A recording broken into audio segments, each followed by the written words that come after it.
Good morning. I want to wish everybody a happy new year. It's so great to see everybody, hopefully with your coffee mugs with you. And for those of you that are regulars, and for those of you that are new, you know that we come together each month to talk about great ideas, about innovation or hot topics with fascinating guests from the world of cardiology, medicine, healthcare, and beyond, like today's guest. So I'm Dipti Itchhaporia, president of the American College of Cardiology, and I'm thrilled to welcome you to our virtual coffee table. We look forward to an interactive session today and have allotted the last half for a discussion for open Q&A from all of you. So I invite you to follow along on Twitter using the hashtag ACC Coffee Table. But a few housekeeping notes first. A reminder for virtual engagement, so please remain muted when you're not speaking. And I really encourage you to use that WebEx chat feature and put your questions in there. But at the end, we hope that you can join us with a question, period. And if I call on you, I'd like for you to get on your camera and please ask your question so that we can chat with you. We want this to be interactive. If you're viewing this live today on the WebEx application, please click the layout button in the upper right corner, and under the stage view, select stack for optimal viewing experience. So today we have a very, very special guest. Many of you have seen him on TV, maybe on Bloomberg News, MSNBC, talking about the state of our economy and about financial topics. And so Dr. Mohamed El-Erian is presently the president of Queen's College at the University of Cambridge. Since 2014, he has served as the chief economic advisor for Allianz, the corporate parent of PIMCO, where he formerly served as chief executive and co-chief investment officer. He's a chair of the Gramercy Fund Management, a columnist for Bloomberg View, and a contributing editor at the Financial Times. And after his time at PIMCO, he served as president and CEO at the Harvard Management Company, the entity that manages Harvard's endowment and related accounts. And before coming to PIMCO, he was a managing director at the Solomon Smith Barney Citigroup in London. And before that, he spent 15 years at the International Monetary Fund in Washington, D.C., where he served as deputy director. Dr. El-Erian served as the chair of President Obama's Global Development Council from December 2012 to January 2017. He has widely published on international economics and financial topics, and he was named the Foreign Policy's list of top 100 global thinkers for 4 years in a row. And since 2014, he's actually served on the jury for the Financial Times McKinsey Book of the Year Award. So I want to welcome Dr. El-Erian. Welcome. Good morning. How are you? First, thank you. Good morning. It's a real honor to be with you, and thank you for my mug. I am now proud owner of the mug, and it's coffee with the ACC President mug. Yes. and thank you all on this call for what you do. We wouldn't be alive without you, so thank you very much for what you do. Thank you. So listen, we're really interested in hearing what you have to say. And of course, what's top of mind for everybody right now is the economy is inflation. I mean, you go to the store now and everything is so much more expensive, and we're really concerned. So what does inflation mean? How long are we going to be in this? And what does it really mean for healthcare? Okay, so it's interesting because they did a survey recently in the US of what's your number one concern, and inflation was above COVID. So it shows you how exactly you say, Dr. Itchhaporia, that inflation has become a major issue, and rightly so. So when you think about inflation, there's three elements to think of it. How bad is it? How long would it last? And what does it mean for me? How bad is it? Whatever number you look at, and there's lots of ways to measure inflation, it is the highest inflation we've had for 30 years. Now, if you're as old as me, you remember the 70s and the 80s, which were particularly traumatic. Or I see here we have someone from Brazil. You can remember what it's like to have inflation there. That's not what we're talking about. We're not talking about double-digit inflation, but we're talking about inflation that's 2 to 3 times higher than what most people expected.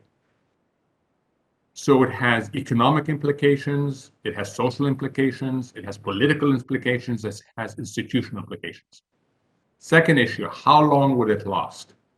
At the beginning, when people saw prices going up, they called it transitory, the T word. Yes. And that T word has been retired, quote unquote, by the Federal Reserve in November when they realized inflation was going to stay higher and longer. Why? Because behaviors are changing. What makes something non-transitory is that people start feeling that they have to change their own behaviors. And we're seeing behaviors change in price setting. Companies are much more confident now about increasing prices, and wage setting. Workers are asking for higher wages. Finally, what are the implications? It depends who you are. You want to have pricing power in this environment. You want to have the ability to set your prices, and you don't want to have to play with the consequences of higher costs. So let me take an example who's going to hardly be hit. Netflix or Google. Also, they have enormous pricing power, and they don't rely on labor intensive and supply intensive dimensions. Healthcare, unfortunately, is at the other end. If you're in healthcare, you'll find it harder to attract workers. You'll find it more expensive to attract workers. You'll find some of your other input prices are going up. And then your ability to pass through your higher costs by increasing prices is more limited, because you offer a social service that's so important, and the sensitivity to higher price increases is much more in healthcare. So unfortunately, healthcare is one of the industries that is going to have more challenges in the next year or so. Yeah, I was kind of cringing when you said that you want to have pricing power. We don't have pricing power. I mean, we get paid what's set, and every year, in fact, we have to go and negotiate that. And it's every year it's a harder and harder battle, it seems to me. So, okay, so what does that mean? Break it down a little bit more for me. What can we do? What can we do in healthcare? So if you're running something in this world, you have three levers you can pull. You can pass on the higher cost. Obviously, you cannot do that as easily as some others can do. Two, you can take it in lower margins. You basically take on the cost yourself and navigate what is a difficult period. And then three, you try and control your costs. Now, none of these are mutually exclusive, so people normally end up with a mix of all three. In the case of healthcare, it's going to be much more 2 and 3 than it is going to be 1. But how do you control the cost? Because you just told me that the labor market is demanding more. All of the supplies are more. And so controlling cost, if you and remember, this is in the setting of, we talk about the clinician burnout. And so, all healthcare providers, particularly after the pandemic, are more burnt out than ever before. So if you say that you're going to cut costs, and typically cutting costs means getting rid of people. Yeah, so we're all living it. I mean, I'll give you my personal experience. I'm head of a college, as you said, and we are having significant supply shortages. We are having significant labor shortages.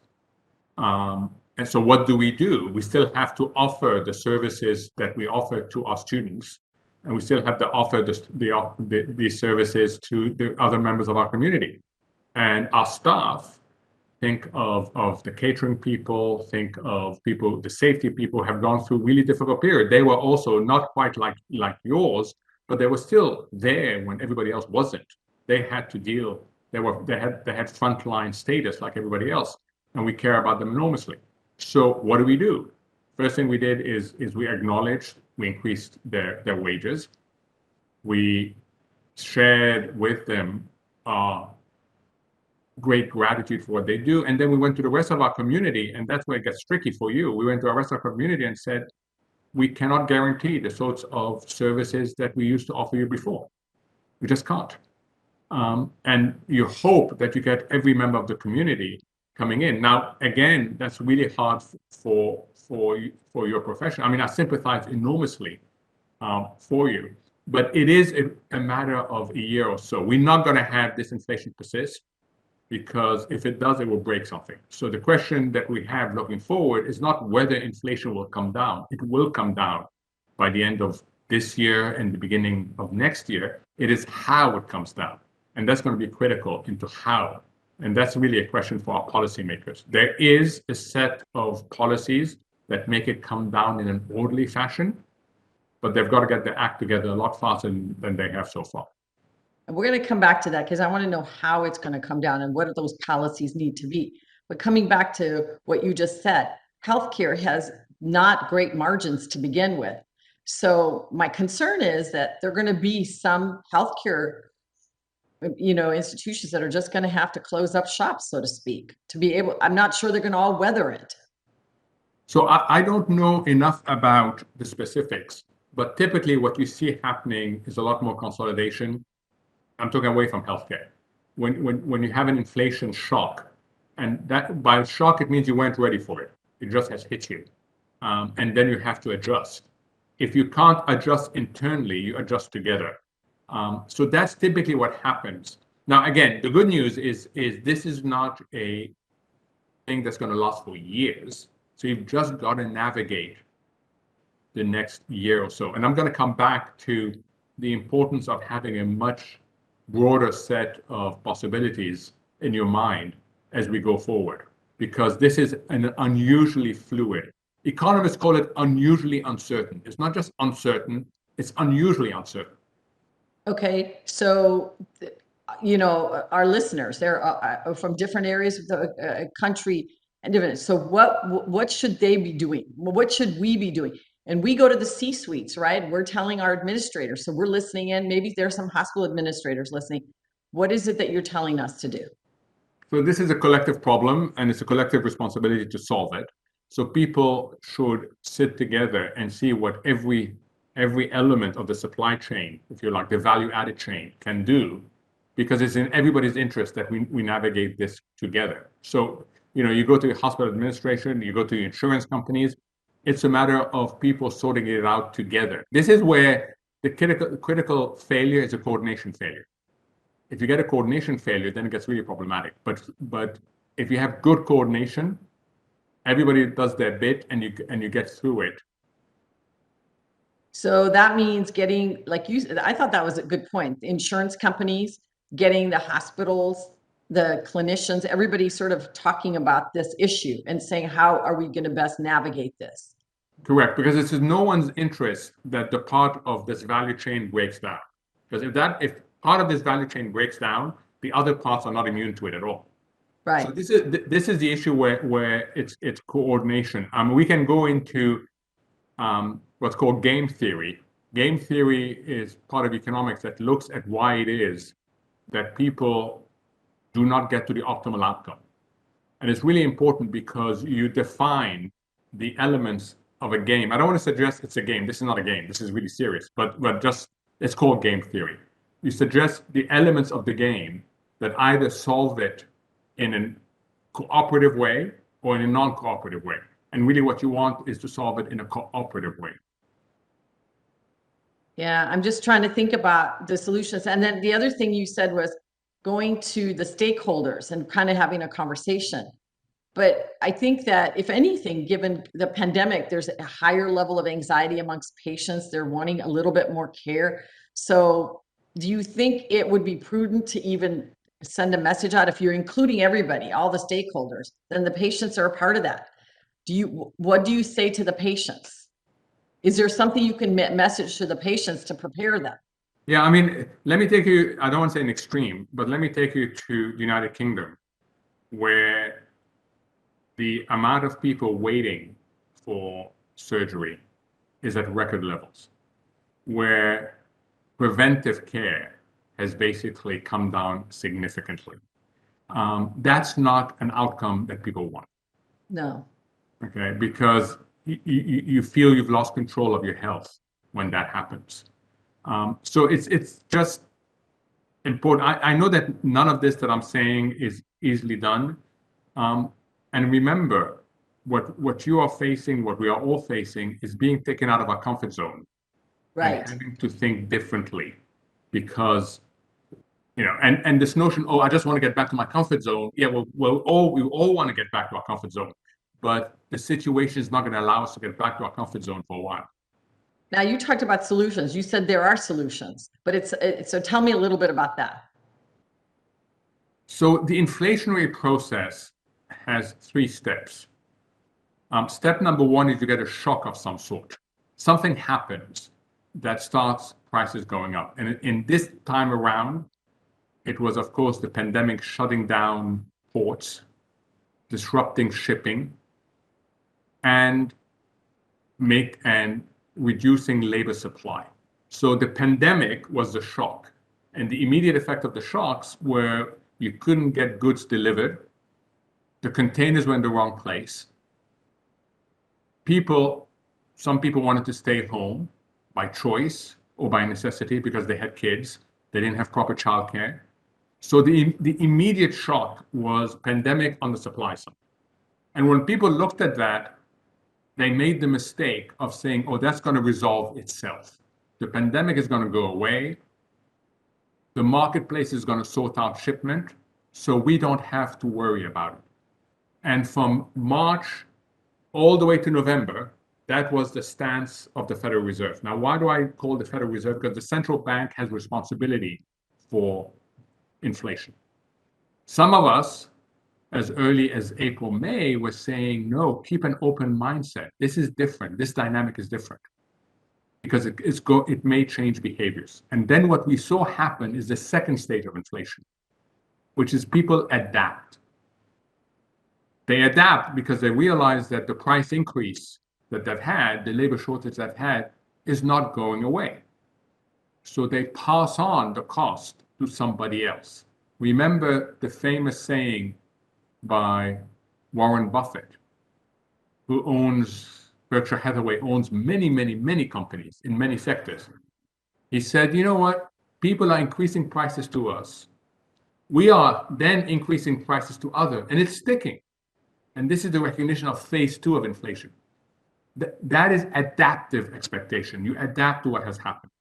Is that permanent? Is that permanent? No, that's a one-off. That's a one-off. Okay. Phase 3 is what makes it problematic, is when you go from adaptive expectation to anticipatory expectation. Mm-hmm. So you say, you know what, that's going to happen again. So I'm going to get ahead of it. And then you increase prices. You're a wage earner. You say, that's going to happen again. My real earnings are going to go down. I better ask for higher wages. And then next thing you know, you have an inflationary process. So the way you stop it is by making sure that inflationary expectations, that third element, doesn't gather its own momentum. The Federal Reserve, unfortunately, is very late, very late in making this recognition. And they've got to act quickly. Because if they don't act quickly, they're going to be forced to act later, and then they slam on the brakes. And the last thing you want is what's called stagflation. Again, we have colleagues from Latin America. Stagflation is this terrible combination of low growth, recession, and inflation. So you get hit from both sides.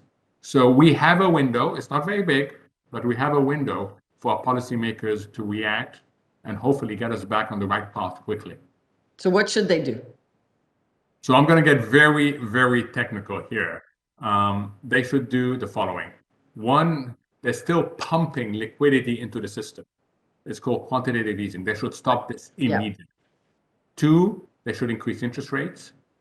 3, they have ballooned their balance sheet to 8 trillion. They should look to reduce it. And then 4th, the hardest thing for them is they need to explain to the people why they got the inflation course so wrong and why now they understand what inflation is doing. Because unless they do that, you don't regain credibility. And policy credibility is absolutely key. It's like a doctor. If you want your patient to do what your patient should do, they have to think of it as being credible. So policy credibility is absolutely key. Right. So put this into right now for healthcare. What should we all be doing? And besides what you said to try to figure out a way to pass on higher costs, which we can't. We're going to figure out what margins we can accept, but healthcare already has low margins. Figure out ways to control costs. So maybe doing more of the value-based care that we've been talking about. we haven't shifted all the way to value-based care. We're still a lot of models of fee for service, but it seems like this is pushing us more towards that. Yeah, I'm not enough of a specialist, Dr. Itchhaporia, to say, should you go there, but I do look at different parts of the equation and think at the end of the day, that's something that has to be solved in a collaborative fashion. It's not something that each part of your value chain can solve on its own. You're not going to be able to. But the free enterprise just says that because it's such a competitive environment. Like, for example, at our institution, when we lose personnel, guess why? They're going to the hospital across the county because they're giving them high, signing bonuses and higher salary. So it's just sort of, you're robbing Peter to pay Paul, so to speak. That's called in economics beggar thy neighbor. Okay? Because what you do basically is your actions have a really adverse effect, and then if your neighbor can end up doing the same thing to you, and then both of you are worse off as a result of that. That's why I don't know if you saw. Did you ever see the movie A Brilliant Mind about the Nobel Prize winner? Yes, I did actually. Okay, so there's this very famous scene, and it may not be politically correct, but I'm going to use it. There's a very famous scene in a bar where there's a group of people thinking, how do they approach another group of people? And the answer is the person says, the best way to do it is for us to do it completely differently than what you expect. Because if we all try to do the same thing, we're going to end up by getting nothing at all. So think you're going to the bar to get a beer. If all of you go and try to fight your way to the one bartender to get the beer, okay, it's going to be a mess. So coordination is really important, and you can get things done much better, right? It's this notion of collaborative game. At the end of the day, you have to get in a collaborative outcome, because this is not something that the marketplace is going to solve quickly. Right. But when you look at when you look at the political scene, there's not much collaboration. And I think that's kind of trickled down throughout, right? So your advice is that double down, figure out a way to collaborate. Right. If someone, we need our politicians to collaborate. That is a really necessary condition. They collaborated on infrastructure, which is important because that reduces supply problems, supply bottlenecks. We need them to cooperate a little bit more. The Fed has autonomy, has political autonomy. They don't need to go to Congress, so they need to act quickly. And I think they're starting to realize how behind they are on this. And we just need to be vocal about this. So I'm going to go back to a point you made earlier. You said this is the highest inflation in 30 years, that this is 2 to 3 times higher than most people expected, but that there are economic issues, economic changes, social issues, and political issues. Can you break those down again? I know you mentioned some of them already, but I just want to make sure we've hit on all of those. Okay, so economically, it is what's called dispersion, that certain people can deal with this, certain people cannot, and you get massive dispersion in outcomes. It also means that you risk not only inflation, but you have a small risk of stagflation. Stagflation is what's called a tail event, in the sense that it is small, low probability, massive impact. So you have to take it seriously. Social is the status of all things, because the poor get hit particularly hard by inflation. They cannot protect themselves. And we already have high inequality, and it's not just inequality of income and wealth, it's also inequality of opportunity.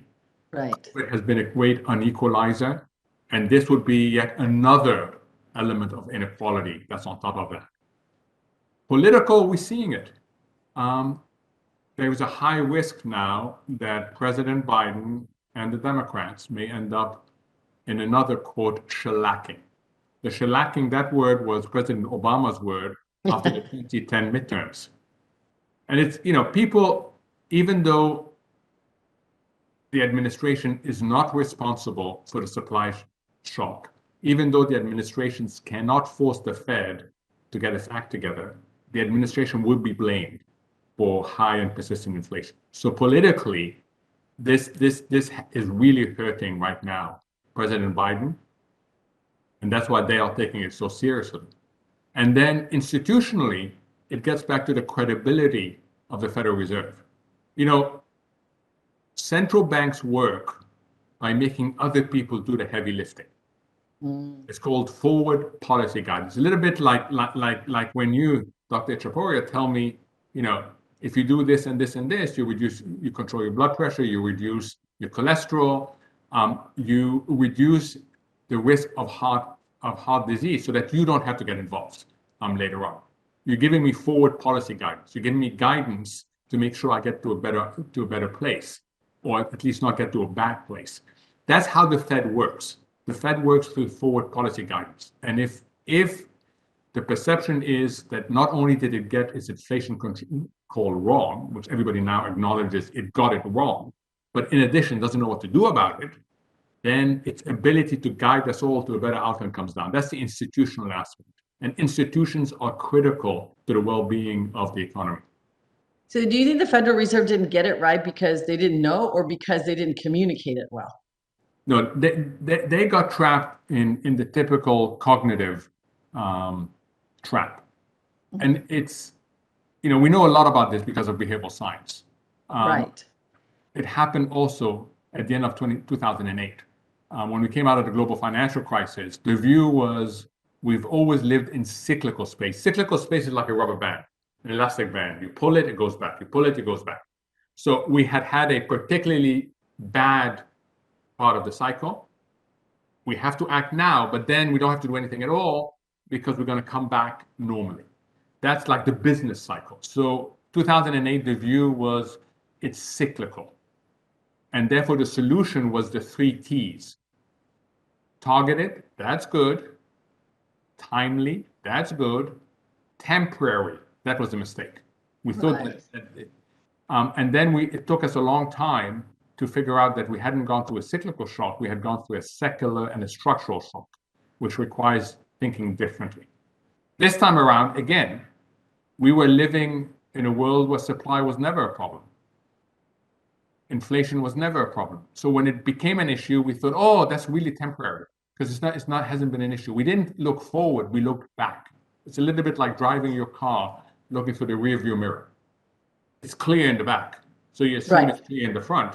And it took a long time for the Fed to recognize. It's November 30th when Chairman Powell said to Congress, it is time to retire the transitory word.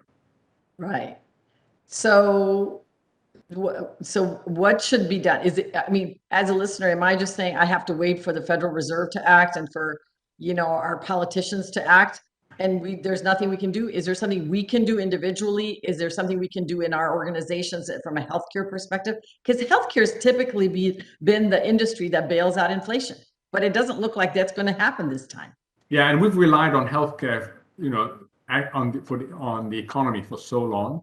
I think this is a situation where you hope that you get the sorts of responses that you need at what we call the macro level, the Federal Reserve, the administration, but you've got a plan on managing it yourself.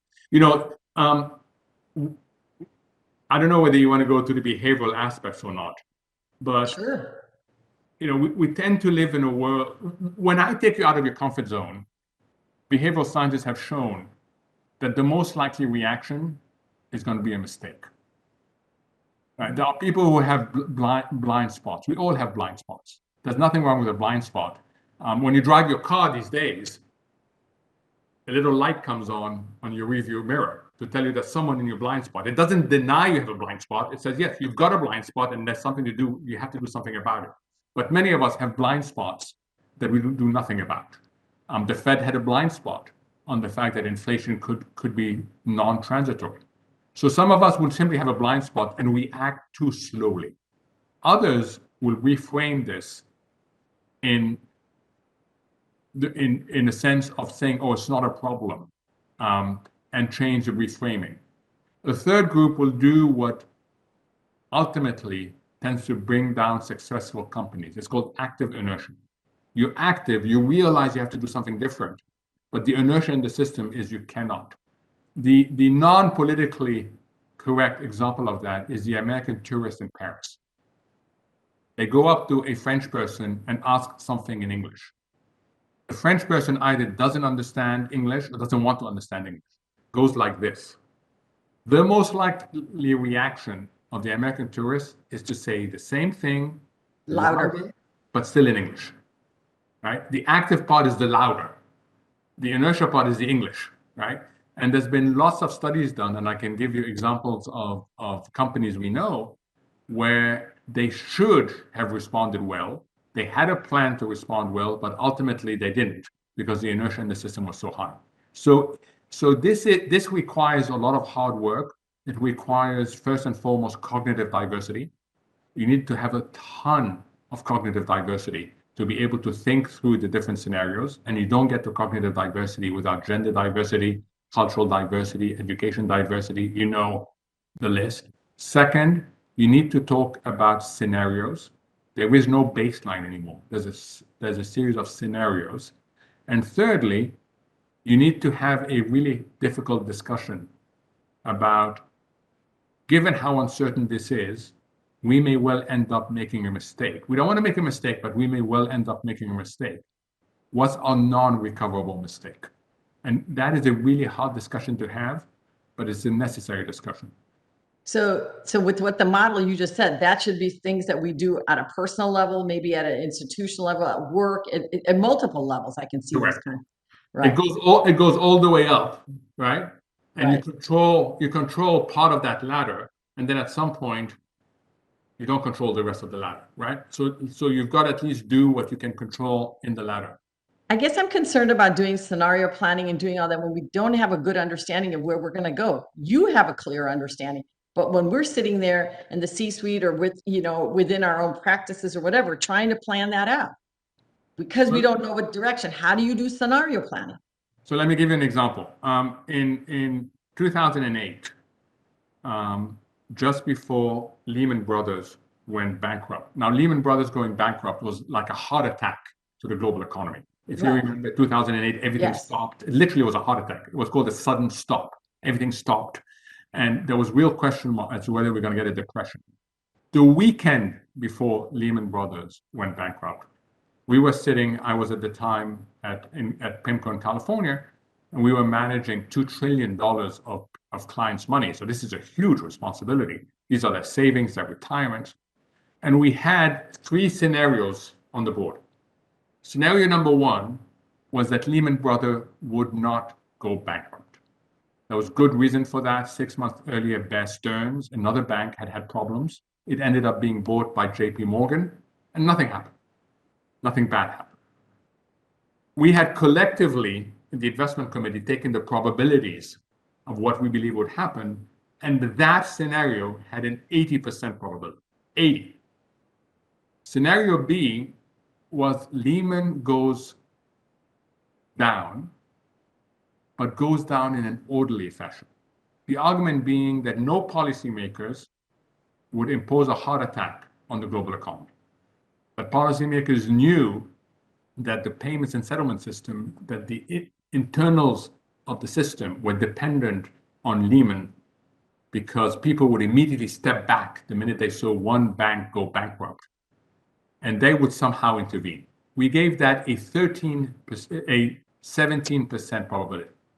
The third scenario, Lehman fails, but fails in a disorderly fashion. What actually happened, we gave it a 3% probability. Wow. And yet, if you read the history books, PIMCO is said to have predicted what happened. Wow. Why is that? Even though we've tried to explain we didn't, is because we managed through the crisis really well. And the vast majority of our clients not only saved money, saved their wealth and their retirement, but actually made money on it. Why?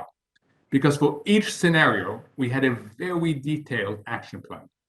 Who does what, when, and who ultimately is accountable for all that. So when we found out very early Monday morning that it was scenario C, we knew exactly who was going to deliver the statement of failure to Lehman to reconstruct swap positions elsewhere. We knew exactly what we had to do, and we're able to make up for a probability mistake. And that's what you need. You need to have these scenario planning and figure out what would you do when if this is how the world evolves. It's not easy. It's a pain in the neck. It meant that all the work we did on scenario A and scenario B was wasted. That was wasted work. But ultimately, it's better to be prepared for something that happens. It's better to make a mistake and do over-plan than under-plan, because the first moves are really important in a world like this. Right. So, I mean, you and I can have this conversation. It's so interesting, but I know that our audience has lots of questions. So I'm going to start with Hadley Wilson. He's actually Vice President-elect from North Carolina. Hadley, do you want to get on camera and ask your questions? You mentioned you have several things on the chat that I think were interesting, but maybe you could ask those.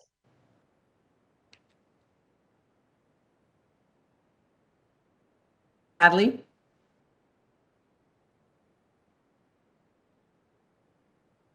Okay, here we go. Sorry, just getting off the chat. So I think several of us are wondering, what, and Dipti, you've asked it as well, what can we do at the local level to try and turn this around? And specifically, we're having another webinar, I think this coming Tuesday or Wednesday night, to talk about the national healthcare staffing shortage. And obviously we could always use more doctors and so forth, but actually the most critical need, as we all know, is and has already been said, that our staffing, our nurses and our ancillary staff, and the people really truly that are being celebrated on the front line, as they should be through the pandemic, are actually the ones that we have the greatest shortages. And as Dipti pointed out, many are just going on these traveling job share things, and they go from one place to another,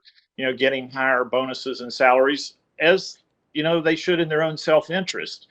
But there doesn't seem to be a good response, at least from our healthcare system, from my viewpoint anyhow, as a way to reverse this trend. And so these shortages, of course, are resulting in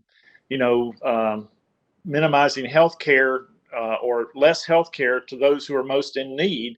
And so what can we do locally to turn this around? Should we be, in the C-suite saying, we need to change this. We need less administrators and we need more staff. Or do we need less doctors and more staff? I don't know, but we need to try and change this so that we can better serve the public. And as was already pointed out, during the pandemic, care suffered greatly, and particularly in those who needed it the most and had the least resources. So that issue, Hadley, is being discussed in so many different sectors. And let me give you the numbers so that you have a sense. Relative to pre-pandemic, our labor force is 3 to 4 million smaller than it was before. We don't quite know why. Some people think we know what it's not. People used to think this is because we are paying people unemployment benefits that are so high. Well, we've stopped doing that in September, and we still have that issue. So some people think it's because people are not willing to come back into the labor force. They worry about their health. Some people think it's because they're not able. They have kids at home. They don't have childcare. Schools may be open, may not be open. In addition, so that's issue number one, labor force is smaller than it was before. In addition, the quit rate is at record level. Why? Because we are all competing for a smaller pool, and therefore we are using higher wages. And like we said, the right thing for the individual to do is to jump from job to job. And when we add on top of that signing bonuses, then you really encourage people to jump along. So our quit rate is at a record level. Our job vacancies, to give you a notion, is at 10 million. Again, very near record level. The record level was 2 months ago at 11 million. We haven't seen double-digit numbers since I've been alive on that. So this is a country problem, a countrywide problem. And I'm saying this because you've got to recognize that it cannot be, you can alleviate the issue at your level, but you cannot solve it. So how do you alleviate it? By getting people to buy into the long-term case for staying with you. That's what it takes. Okay, it takes engaging people. Yes, you're going to have to pay them more. That's the reality, and you're going to have to figure out who do you pay less. Now, whether you go into big structural solutions, that I cannot judge because I don't know enough about your industry. So I don't know whether you should have less doctors and more nurses. I don't know. That's something that you can solve. I can't even start to talk about that. But it's just a reality. My own gut feeling is within a year and a half we get through this. So you really are dealing with the next 18 months. It's a long time to be dealing with this. It's just such a long time. There's several, Glenn Sumner. Glenn, I think that I asked part of your question, but I don't know if you still feel like you want to ask a question. And if you can you come on camera? Great discussion. Really enjoyed the chat. Thanks for that. With constraints and inflation and the need for people in the workforce, is there incentive to move towards overhead remodels or? Glenn, you're kind of cutting out. I'm not sure I can hear you. I don't know if Dr. El-Erian can hear you. Yeah, we can't I heard hear something you. inflation, and that was it. I'm sorry. Hear me now? No, you just keep cutting out. Maybe we can come back to you and maybe you could dial in. But while you're doing that, why don't I get Joe Marine to ask a question? Joe, I know you have some questions too. You put in several of them. Maybe you can ask one of your questions. Joe? Good morning, and thank you very much for this great discussion. I'll cut to the third question in terms of scenario planning. So many of us are hopeful that Omicron is going to signal the end game of the pandemic and might even wind down in the next month or two. Many countries are very quickly relaxing restrictions. Another scenario is we continue to have more variants and this drags on for another year or two. How do you see that affecting the economy either way, those two different scenarios? Okay, so first, Omicron. What we've learned is, and we hope that this is, as you say, is starting to change the dynamic of this pandemic. Is we've learned that it's very infectious, but the severity is much less. So if that is true and if that stays like that, that is actually really good news because you will get a certain amount of herd immunity. And then those who don't have the herd immunity, you worry about hospitalizations and death come down because ultimately that's what you really care about, hospitalization, because it runs havoc with the health system and of course deaths. So if it turns out that Omicron is the new variant and is going to be the dominant variant, and we may get Omicron 1, 2, 3, 4, but at the end of the day it is low severity, then this is starting to iterate to a flu, and we can manage with that.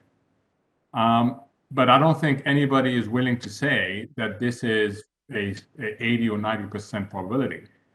We are worried about new variants, so we got to think about how we're going to manage this. The mindset has evolved in terms of we need to live with COVID. We cannot eradicate COVID.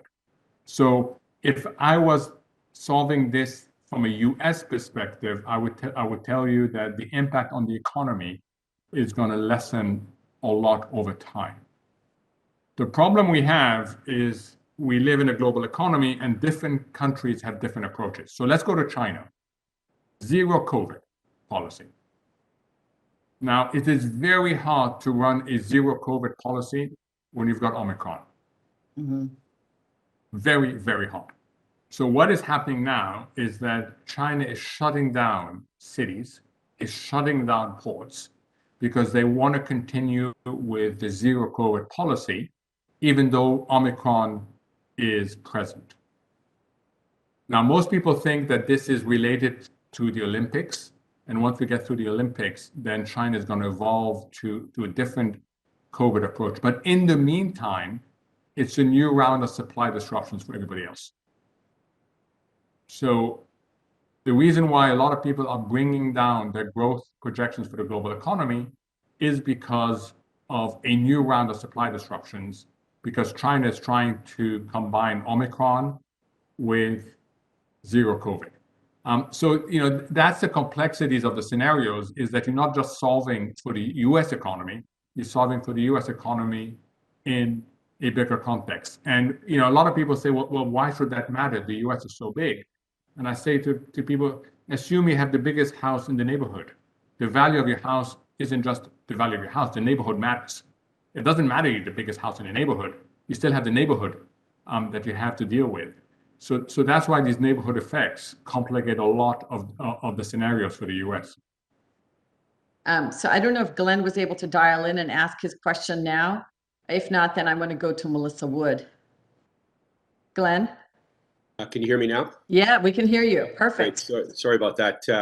So my question just relates to the pressure of inflation and breakneck inflation in relationship to incentivizing lower overhead models of care, and just your thoughts on that. So, for example, virtual care has fewer overhead requirements. Is that going to incentivize that, or is that a potential solution at the structural level for delivery?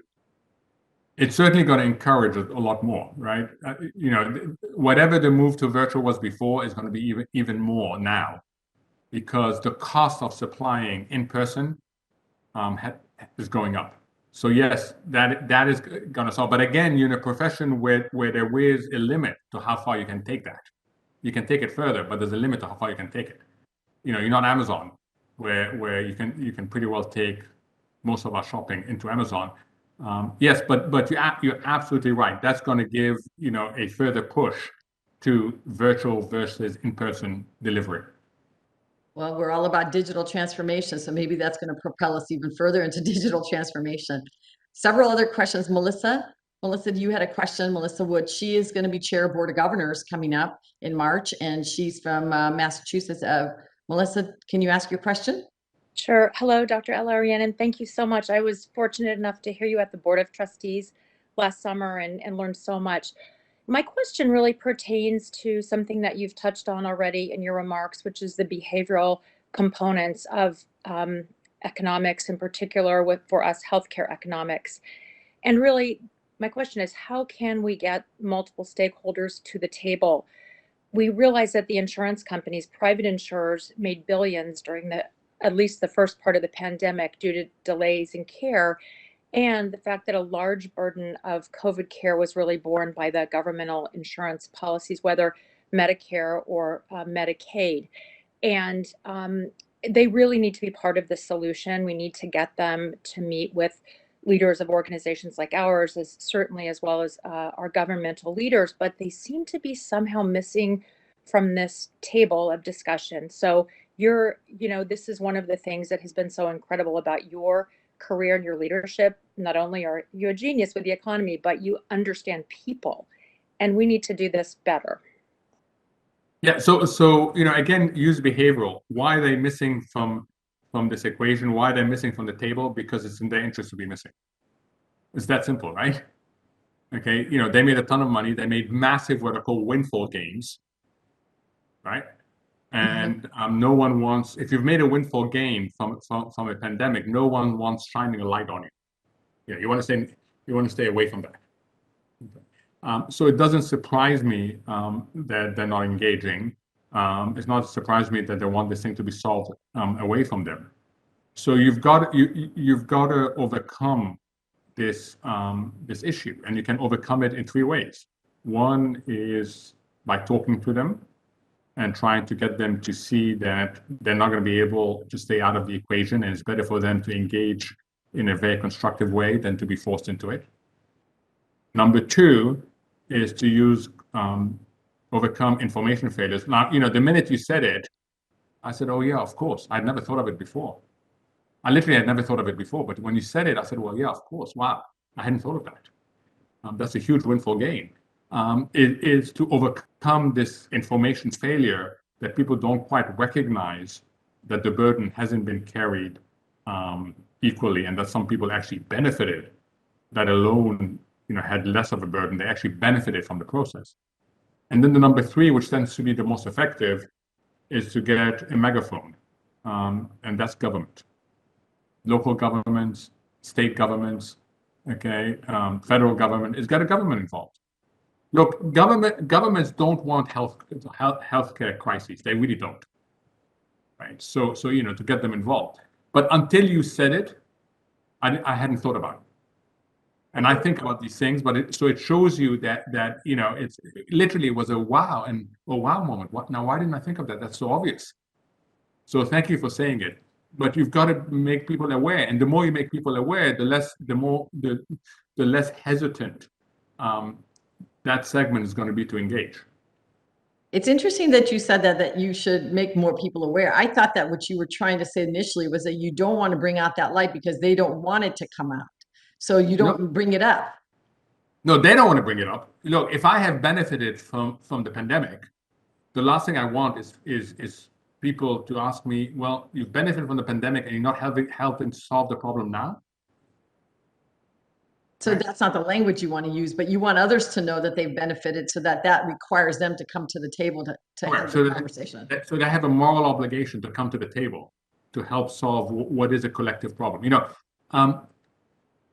Collective action issues require collective action. I mean, this is a collective responsibility. I want to stress there isn't a single segment of your value chain that can solve it on its own. And if you try a single person solving it, you're going to make life more difficult for everybody else. Yeah. Right? See, the problem is with what you were saying with PIMCO, right? You guys control $1 trillion. All of us, we feel like we're individuals. We're small when it comes to these things. We may have big ideas. And even as part of an organization like the ACC and other organizations, we still don't feel like we yield enough power to move some of these factors, the insurance companies, government agencies, and all of that. And so that makes us, at the end of the day, feel a little bit powerless, to be honest with you. And we're trying to figure out how best to influence this, because we are the workforce for healthcare. So we should be able to leverage that, but how best to leverage it? Because I don't know that we've done it well in the past, as well as we should. So the PIMCO example, I mean, yes, we may have had the client's money, but it could have gone out any day. People could have redeemed their mutual funds. We're dealing in markets that we don't control. We don't control markets. Right. Okay, so what's your big ace? Your big ace is that people really care about their health. Mm-hmm. You are an absolutely critical part of our society. That's your big ace. And the question is, and that's the discussions you have to have, is how can you collectively make people aware that at the end of the day, we will all be worse off. All of us are going to be worse off if this problem doesn't get solved, because all of us care about health. Right. So I have another question from Dr. Keating. Frederica, do you want to get on and ask the question? I think you made more of a comment, but I don't know if you have a question also.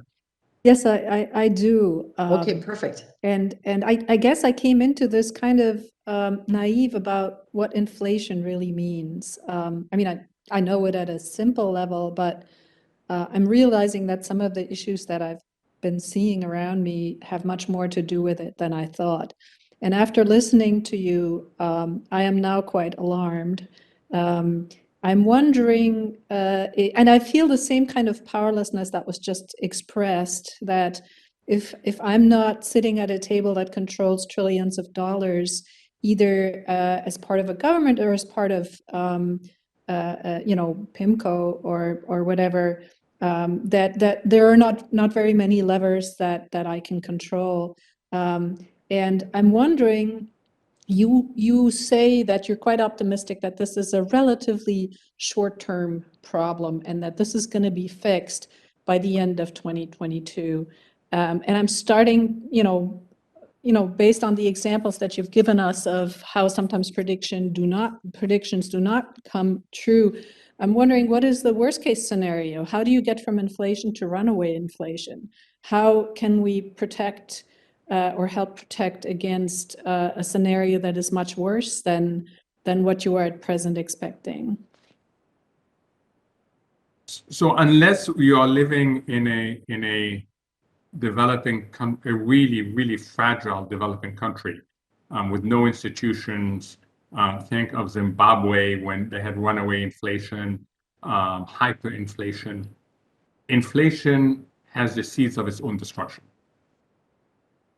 Okay, because what happens when prices keep on going up and up and up and up? At some point, consumers can't do it anymore. They can't buy. And what you get typically is the whole economy contracting because people are priced out of markets. That's what happens. Think of housing. You get a housing boom, and ultimately it turns around. Why? Because people are priced out of the housing market. You have no longer demand. You can't sustain the prices. Right? So inflation does have a self correcting element to it. The problem is the cost of that process. So if everybody was to step back and say, just let inflation go, if the Federal Reserve was to continue to be late in the process, we would have 7, 8 right now. Just to give you a feeling for what inflation is, headline inflation in December was 7.1%. That means that the dollar in your pocket is losing 7% of its value over a year. Pipeline inflation, the inflation in the pipeline, was 8.3%. So if nothing happens, that inflation rate is going to end up being a pressure on the consumer price index, and that's going to be a problem. So if we allow that thing to continue and do nothing about it, then ultimately we're going to end up in a recession. And the first elements of recessions are what's called stagflation. So growth stagnates, but inflation continues. And the average person, end up by being hit 2 ways. You lose your job and you have to pay more for your necessities. That's why we don't want to get there. This is a very costly way of dealing with the inflation problem. I know that we're running out of time, and I know that there's one question out there that everybody wants to know. And, from David Clark. And David, I'm just going to ask your question for you, but you can certainly appear on camera so we can see who you are. But David said, how would you position your investment portfolio for the next 3 years based on the current inflation and tapering of quantitative easing this year by the Fed? We have to ask that question. We want to know. Yeah. And I tell you, it's the most difficult element because everything has been so distorted. So let me tell you, I sit on investment committees, and this is the most common discussion we have. Okay, what are we going to do? Wow, look at how highly valued equities are. We better take some risk off the table. Good idea. Let's go into cash. Are you kidding me? Cash? 7% inflation? That means a guaranteed minus 7% return. Real return. Let's not do that. Oh, okay, let's go into bonds. They are typically safe havens. Are you kidding me? The Fed has completely distorted the price of bonds. The price of bonds is most likely to go down. Let's not do that. Oh, let's go into crypto. Crypto? They're incredibly volatile. No one quite understands how that works. Let's go into real estate. Real estate? Have you seen the price of real estate? Okay. So this is a really difficult time. So, my own solution is what's called a barbelled approach. I have a certain amount of very, very, very low risk, including cash. I know it's negative return. And then I have a few investments that I know are going to be volatile, but I believe they're going to live through that period. And I just fasten my seatbelt and expect a lot of volatility. Okay. There's a question by Casey. Casey, I'm also, because of time constraints, just going to ask you. She said she's a student and wonders how, if at all, will growing inflation and strict margins on spending in healthcare affect training programs and potentially overall doctor shortage? Hopefully not a lot, but the good news if you're a student right now is that you're coming into a labor market that's red hot, and that's good news. Okay. Now we're running out of time, so I want to say thank you so much to my guest, Dr. Mohamed El-Erian, for joining us for the virtual coffee table. You know that the recording of these sessions are on the ACC YouTube page. It's typically a few days after the event. And next month, we're going to gather on Saturday, February 26th. And we're going to be talking to Dr. Clyde Yancey and Dr. Nanette Wenger on training the next generation of leaders. And so for those of you who have joined me before, you always know that I like to end with a toast, so get your coffee mugs. So here we go. May your coffee be strong. May your day be full. May we help. May we heal. And may we advance heart care worldwide together. So thank you all for stopping by. And thank you so much, Dr. El-Erian. We just enjoyed it immensely. My great. Thank you. Thank you. Bye-bye.